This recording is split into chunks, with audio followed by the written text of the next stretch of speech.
well, a fresh cup of coffee and a fresh perspective of what's going on in Saudi Arabia. Are you serious? The Saudi Arabians have a change of attitude. And I believe it's because simply it's a change of leadership. Now, if you go back and look at the 15 apocalyptic points to watch for in 2015 that we shared on New Year's Eve, one of them was that there would be a world leader would die, changing the landscape politically in the world. It would be a major change, and it would truly affect the world. Matter of fact, I'll just read exactly what it was. It was number 3 of 15 points.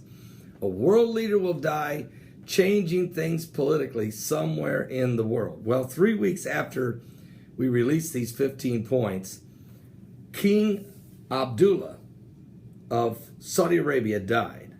I was in New York City preaching at Harvest Army Church International when it happened. And the new king put in was King Salman. Now everybody rushed there, including Obama, to get the blessing of this new king. But since he's taken over, there's been a major stirring politically, a change in the atmosphere, a more aggressive, more militarized Saudi Arabia. Now listen to this. Something is stirring in Saudi Arabia. Gone is the historically conservative, don't rock the boat, tiptoeing approach to the big strategic issues of the Middle East. In its place has come a new assertive attitude that is seeing the oil-rich kingdom set off on previously untried and potentially risky ventures. In Yemen, the Saudi Arabian military has now been at war with the Houthi rebels for more than 4 months. In Syria, Saudi Arabia's support for Islamic rebels opposed to the government of President Bashar Assad has been stepped up dramatically. And on the Iran nuclear deal, well-placed Saudi sources have let it be known that if they assess Tehran as likely to acquire nuclear weapons in the future, then Saudi Arabia will go down the same path, triggering a Middle East arms race. Why is this happening? Well, in 2013, a man named Jedediah said he was sitting in an air-conditioned reception room in a well-guarded palace close to the shores of the Red Sea. There were only 2 other people in this room: Crown Prince, now King Salman, and his favorite son, Prince Mohammed bin Salman. On that day, Prince Salman was still 16 months away from succeeding his brother to become king of Saudi Arabia. But as the country's defense minister, he had just rushed back from holiday in Morocco to take charge of the Saudi forces, which were then poised to support the Americans in launching punitive missile strikes on Assad of Syria.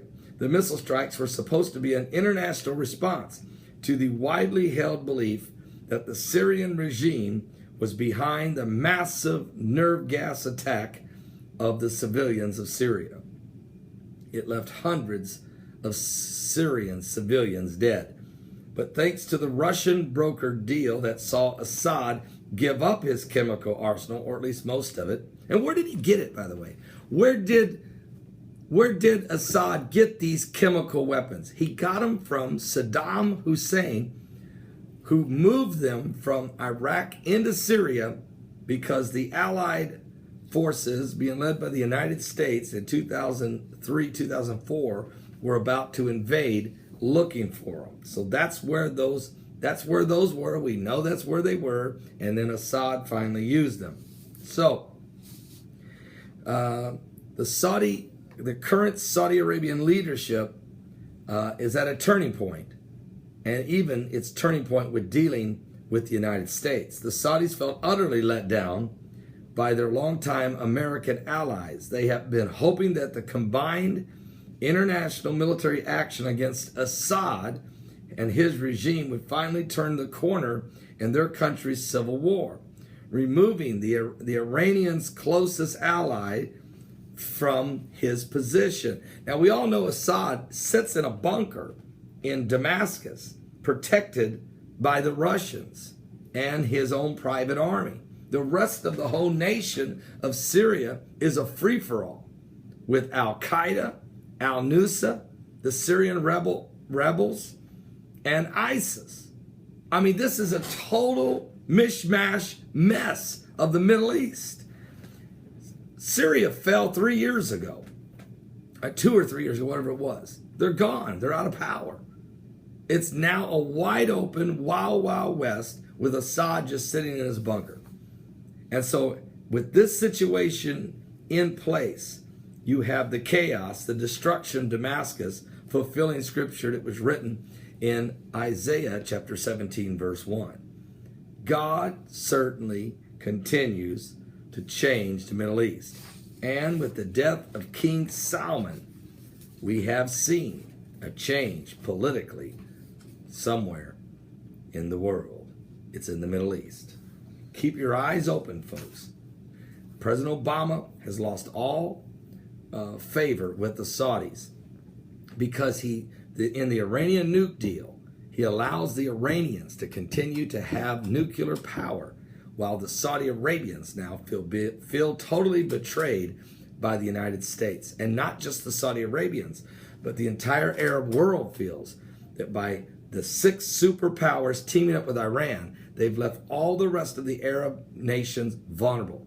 And of course, Israel feels totally violated and abandoned by its closest ally, the United States. That's why the next president of the United States will play a key role in biblical prophecy. I'm Pastor Paul Begley. Keep your eyes open. Jesus is coming soon. Give your life to Jesus Christ if you're not saved. Don't miss today's live broadcast. What is going to happen today with the CERN? Because today they're going to turn the CERN up 99.9%. They're going to make it burn. What have we learned?